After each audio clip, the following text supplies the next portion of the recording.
Hyderabad Nampally exhibition ground లో జరుగుతున్న తెలంగాణ రైతు మహోత్సవానికి సందర్శకులు పోటెత్తుతున్నారు.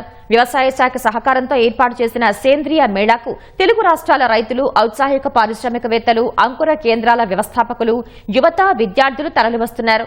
300కు పైగా స్టాళ్లు కొలువైన ఈ మేళాలో కనెక్షన్ విత్ నేచర్ పేరిట ఏర్పాటు చేసిన roof top garden with fish culture ప్రత్యేక ఆకర్షణగా నిలిచింది. ఈ గార్డెన్ తో పూర్తి పర్యావరణ హితంగా సంవత్సరం పొడవునా సహజ, ప్రకృతి, సేంద్రియ పద్ధతుల్లో ఉద్యాన పంటలు ఉత్పత్తి చేసుకోవచ్చు. ఆ ఉత్పత్తులు ఆహారంలో భాగం చేసుకుంటే సంపూర్ణ ఆరోగ్యవంతులుగా ఉండవచ్చు అంటున్న Growright roof top garden with fish culture వ్యవస్థాపకులు డాక్టర్ రవిచంద్ర కుమార్ తో మా ప్రతినిధి మల్లిక్ ముఖాముఖి.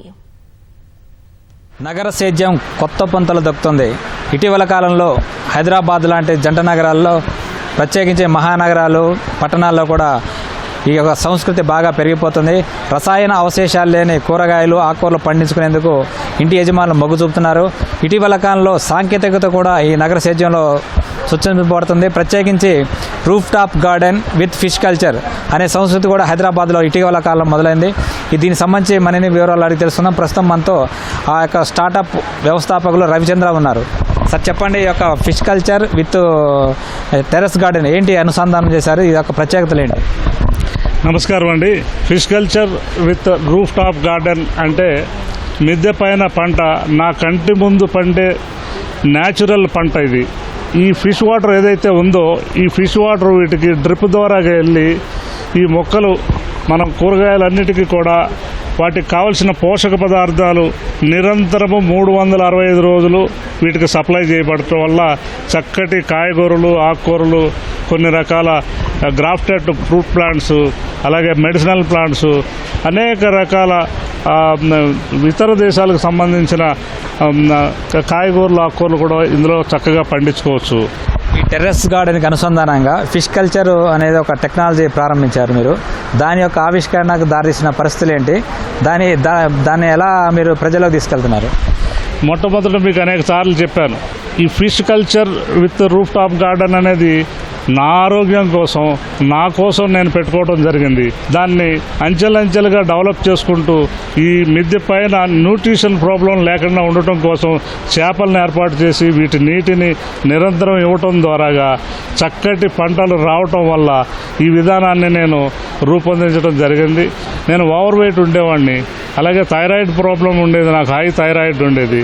ఈ మిద్దె తోట నేను పెంచుకొని ఈ మిద్దె తోటని అవలంబించడం వల్ల నా stress levels, thyroid levels, over weight ఇవన్నీ కూడా తగ్గాయి. ఇవి ఈ మోడల్ చూస్తే స్వయంగా మీ ఇంటి పైన ఉన్న మోడల్ లాగానే కనిపిస్తుంది. ఈ ఎంత విస్తీర్ణంలో మీ ఇల్లు ఉంది? ఈ యొక్క స్పేస్ ఎంత? దీన్ని ఏం పంటలు సాగు చేస్తున్నారు ప్రస్తుతం? ఈ మోడల్ యొక్క ప్రత్యేకత చెప్పండి. ఈ మోడల్ నా ఇల్లేనండి. ఇది నా ఇంటి మోడల్నే మినియేచర్గా చూపించడం జరుగుతుంది. ఇదే ఫిష్ కల్చర్ అక్కడ నిరంతరం ఎన్నో సంవత్సరాల నుంచి నేను పండించుకుంటూ ఉన్నాను. ఇందులో గొప్పదనం ఏంటంటే మీకు అందరికీ అనేక సార్లు చెప్పాను కూడా, నిరంతరము 365 రోజులు న్యూట్రిషన్ ఫుడ్, చక్కటి న్యాచురల్ ఫుడ్, మన కంటి ముందు పండే ఆహారం మనకి దక్కుతుంది. దీనివల్ల 3 నుంచి 4 డిగ్రీల సెల్సియస్ కింద తక్కువ ఉండటం వల్ల ఫ్రిడ్జ్ అవసరం ఉండదు, ఏసీ అవసరం ఉండదు. మనకి ఏ పూట ఏ కాయ కావాలంటే ఆ కాయ కోసుకొచ్చి ఆహారాన్ని మనం వండుకొని వార్చి తినవచ్చును. ఒక యూనిట్ కాస్ట్ ఎంత అవుతుంది? ఇప్పుడు ఉదాహరణకి 30x30 ఆ విస్తీర్ణంలో పెట్టాలంటే ఎంత ఖర్చు అవుతుంది? ఎన్ని రకాల ఆకుకూరలు, కాయగూరలు పండించుకునే అవకాశం ఉందంటారు? మీరు 30x30 అంటే 900 అడుగుల ఏరియాలో ఈ గార్డెన్ పెట్టుకోవాలంటే మోర్ దాన్ 2 లక్షల పైన అవుతుందండి. ఎందుకంటే ఇందులో 135 ఐటెంలతో కూడుకున్న వ్యవస్థ ఇది అంతా కూడా చేపలు, మొక్కలు కూడా ప్రాణాలు ఉన్నటువంటి ఇది కాబట్టి వాటిని చాలా జాగ్రత్తగా చూడాలి.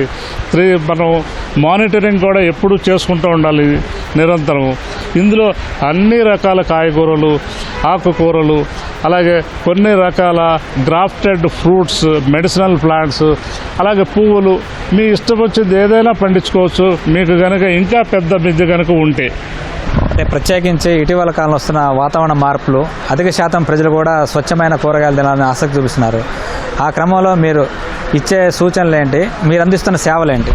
నా సూచన ఒకటే, నా కోసం నేను స్వచ్ఛమైన ఆహారాన్ని తినాలనుకుంటే నా కంటి ముందు పండించుకు తినటం ఒక్కటే మార్గం. ఇందులో మనం అనుకుంటా చాలామంది ఇందులో అంత పంట వస్తుందా, ఈ డబ్బాలలో అన్ని కాయలు కాస్తాయా, ఇది అంటే ఇందులో ఈ వ్యవస్థలో నిరంతరం సూక్ష్మ పోషకాలు ఇవ్వటం వల్ల సాధారణ పొలంలో పండే పంటల కంటే ఎక్కువే పండుతుంది, ఎక్కువ కాలం పండుతాయి ఇవి. కాబట్టి ఇలా సిస్టమేటికల్గా పెట్టుకోవాలి. ఎలా పడితే అలా మనం మిద్దె మీద పెట్టుకుంటే అది సీపేజ్ ప్రాబ్లం వచ్చి బిల్డింగ్ పోయే అవకాశం ఉంటుంది. ఈ ఫిష్ వ్యవస్థతో పాటు ఈ గార్డెన్ పెట్టుకున్నప్పుడు ఫిల్టర్ని సక్రమంగా అమర్చుకోవాలి. డ్యూయల్ ఫిల్టర్ కావాలి. మొక్కలకి చేపలకి అనుసంధానమైన ఫిల్టర్ ఉన్నప్పుడు మాత్రమే ఇది సాధ్యము.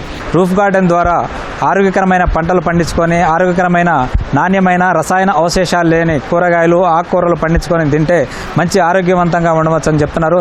కెమెరామెన్ మల్లికార్జున్తో కలిసి మల్లిక్, ఈటీవీ న్యూస్, హైదరాబాద్.